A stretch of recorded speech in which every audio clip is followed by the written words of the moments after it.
off the gray sheet. I turn them over to my sponsor. I don't eat no matter what. And abstinence is the most important thing in my life without exception. And really the bottom line is if I'm not abstinent, I don't have a life. I won't have a life. It's sort of like game over for me. It's definitely non-negotiable for today. And I'm so excited to be speaking to supposedly a group of most predominantly people from Ireland, although I know people from other parts of the States too, so it's a really nice combination. I see I live a lot of my day in overwhelm, as I'm always overwhelmed with a lot of very rich and vibrant colors, about life and feelings and thoughts. And so that's a gift. And, sometimes it can be a curse. Thank God for meditation and prayer. And it's a little overwhelming for me because I came into program when I was 12. It's been a long journey, and I'm still here kicking. I'm about to be 59 on May 15th, the day before my anniversary. So lots to share, but I need to boil it down. So I'm going to seek to, in 5-minute increments, focus on the physical, then the emotional, then the spiritual. So one thing I was thinking about that I want to start off by saying is that I am a complicated person. And as an addict and a compulsive overeater, I tend to also complicate things. I can be very good at that. It's hard for me to keep things simple for a variety of reasons. And as I will say, I am an onion that's, been peeled, for a very, very long time. And my father dropped dead of a heart attack when I was 11 in March. I was turning 12 that May. And I do start my story with that. I don't remember a huge thing going on with food before he died. I just remember that I liked it. But my disease took off after he died, and I just started going into the sugar and, binging a lot. And so I gained like 15 pounds, but I definitely was looking to food for comfort. And I started actually on Grey Sheet, believe it or not. Back then there was the orange sheet, the blue sheet, and the Grey Sheet. For some reason, I think I thought I was going to lose the most weight on the Grey Sheet, and as it happened, I did. And I went on it for my bat mitzvah, and I had a lot of success with that. Oh, and it's funny, my sister got married right after my father died, and I did Weight Watchers, and that worked for a little bit, but then it didn't work. And so that was my first real diet club, and then I went to Grey Sheet, and that worked a whole lot better. And I remember I was a size 5 on the bima, chanting my Haftorah, and then proceeding to cry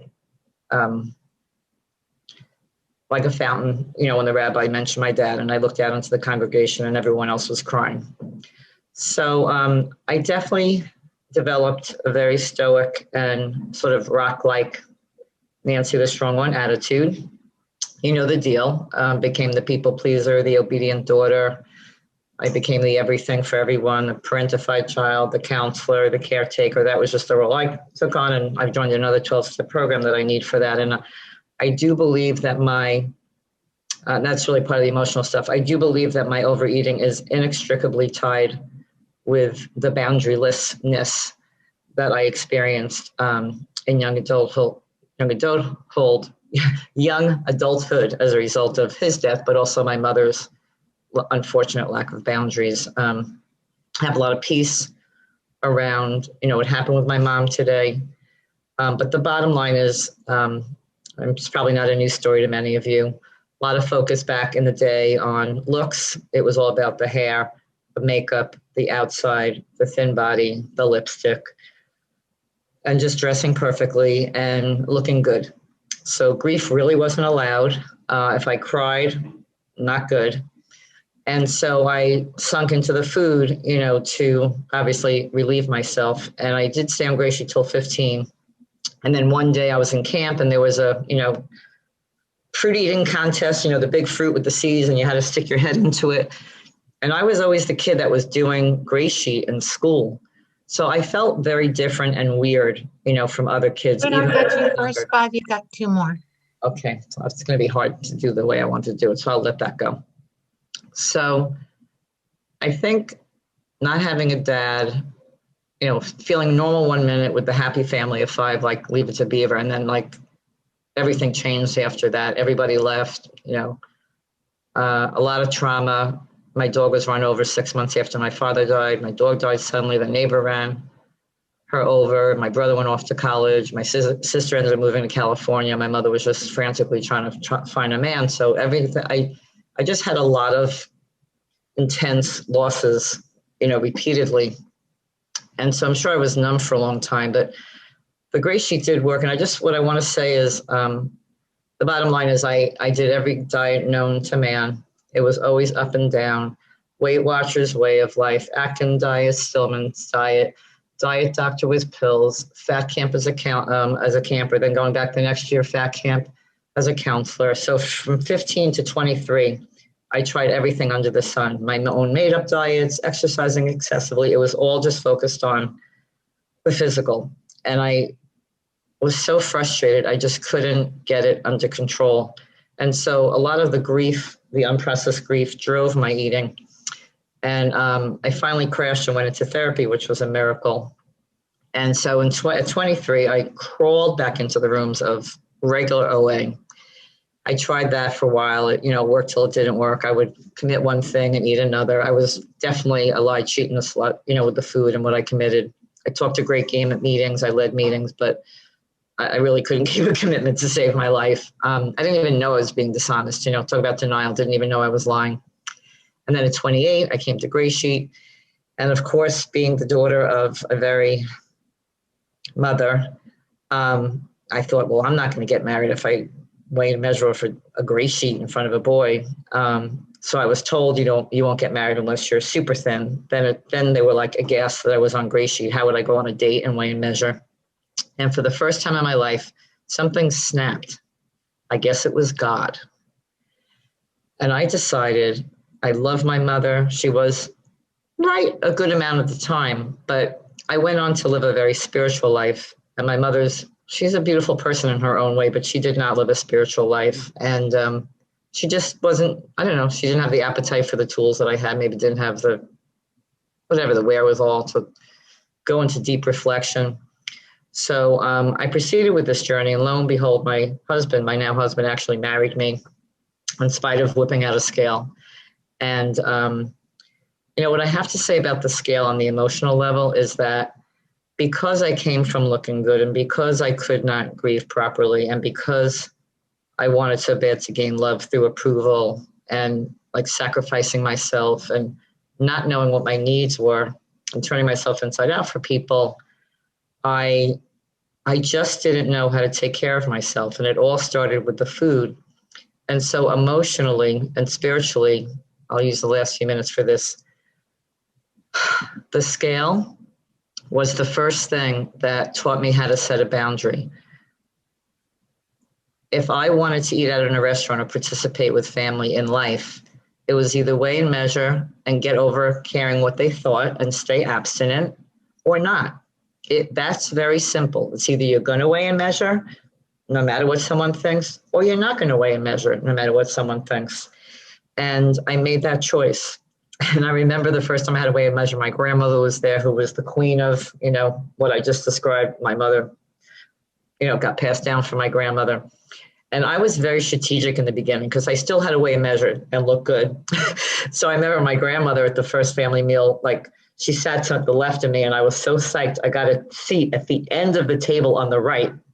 I'm like, this is great. I'll put my scale to the right. I'll quietly do my thing, you'll never see. And she was the grandmother that always said, small portions, small portions. If you would just have small portions, you'd be thin. Well, she could do it, and I couldn't. I mean, even when I would sit with that, half of, fruit that, is on the Grey Sheet that you get a half, you could find a bowling ball size if you want and cut it in half. I mean, even when I ate half of that, they looked at me like I was nuts, like a half was too much. I mean, I'm like I'm from another planet, So I learned to speak up. This program is the best assertiveness training program I had ever been through. It's the best self-respect program because I was once on a date with my husband and this woman who's now my mother-in-law, I was only like on the 6th date with my husband and he had me meet them. I mean, I was dying. I was like secretly, I thought, I really realized I like this guy. I mean, I would do sort of anything in that day to get him. And previously I would do anything to get a guy and then it never worked out. Thanks. And so here I am out with, this guy who could become my husband and eating dinner with his parents and the mother who could become my mother-in-law. And this woman never really sticks her hands in anyone's plate. She's very dignified, but my salad, my green thing looks so good. And back in those days, I would bring it in a Ziploc bag. I had everything strategically planned, and I still do today, but I have backup and I usually order the, vegetable thing, raw vegetable thing. And she reaches in and says, "Oh, that looks so good. Where'd you get yours?" Like she wanted a piece. And I had to go, "Oh my God, you can't touch that." And again, I never would do that before program. I'd let them touch it. I'd go home after and binge. I'd wake up with a binge hangover the next morning because I couldn't possibly speak up and say, "That's not okay. Please don't touch that." I might hurt someone's feelings. Set a boundary. Oh no, I couldn't do that. I'd be mean. And she said, I'm sorry. And I said, "But you know what? I can prepare a special one for you next time we go out." I mean, these funny things that happen were totally God speaking. I mean, that was emotional and spiritual because I could not set a boundary. I would never speak up. And the fact that these things would come out of my mouth that were things I would never articulate before because I knew I had a way of measure no matter what, because I chose to, was always God speaking through me. God would do for me what I could not do for myself. So anyway, I'm married. I have 2 children. They're now grown. I was pregnant and abstinent with both of my children. I've been, one thing is I've been sober since GreySheet, even though I wasn't a raging alcoholic, but I drank before. I have not had a drink in, I started this June 27th, 1992. So it'll be like 29 years since I've had a drink. And the few day ones that I had in the last one were always over a piece of vegetable. Most predominantly, it was in a restaurant. And once it was like a little piece of protein. And I was so aghast. At one time, it was after 13 years of abstinence. I was so aghast that it happened. Because when you have long-term abstinence, for me, I never thought I would have a non-lucid moment and be like, I can't get up from the table to rectify this and call somebody. But you see still that looking good thing, that one moment my guard was down and I wouldn't look good. I would look weird if I had to get up and go to the phone or text someone to figure something out. And that humbled me. I'll just say that, one of them it was like a whole big debate. Should I, shouldn't I? My sponsor thought I was being too hard on me. And I chose to give up my 13 years because I don't know. It's like great if you rack up time and it's important and all that, but really only all have one day. The person who's absent the most is the one that goes to bed the latest, because there's people that have been 30 years and have gone out from this program. So time doesn't mean anything. All I have is today. But to me, to be humble and to say, I don't want to take any chances, that petrified me. It was like recoil as if from a hot flame. And it happened 4 times. So, I can be vulnerable at any moment. And right now I'm going through huge tsunamis in my life, and they've been going on for several years. And the brilliant thing is I have not eaten no matter what the tragedy, the trauma, the bomb that gets dropped. And what's amazing? I cannot believe that I can sit through such uncomfortable feelings. Forget the joy is fine. I'm great when I'm joyful. I'm cool. I'm funny. I can be the life of the party. I started a laughter meeting in the pandemic. It's the only laughter and GreySheet tools meeting, that exists, because I'm so heavy. I'll take the steps and, beat myself up over them. I'll try to be the most perfect person on the planet, which doesn't exist. And then I'll turn it against me, which isn't good. So I'm even vulnerable to being over serious, but so laughter is coming much easier for me now. But what I wanted to say is that, for me, that I could cry and I feel a lot because I'm very much of an empath, and not eat, that's just such a miracle. That is such a miracle of God and all of you in this program and all the step work I've done and the phone calls that I make and the Zoom meetings that I do and the service I do and my sponsor and my sponsees and the literature. And, two-way prayer, which was thankfully started, by Grania and another GreySheeter, Melissa, led a whole retreat, and like a whole surgence of people have begun, two-way prayer. So I will say the greatest thing for me is that in all my humility, which also can, by the way, flip into arrogance, thanks, in a nanosecond, I still can go to extremes, but I tend to veer more towards, humility. I'll close by saying that I just forgot my last thought. I am a self-proclaimed growth junkie for life. So as hard as this work is, weighing and measuring, nothing, my worst day eating. My worst day in abstinence is just a million times better than my worst day in the food. But I will say, from an emotional, spiritual standpoint, even though the digging deep is tough, I love it. And I pray and I hope that I grow each day to the best of my ability to be of service and a channel of God. And of course, there's so much more work to be done. But I like that. I'm a seeker. I want to seek the truth. I want to know the truth. And the one truth I know I live every day is my GreySheet absence. So that's, if I have that, I'm a winner, and the rest is all, on the what. So thank you so much. I hope I help somebody, and we can do this day at a time, no matter what.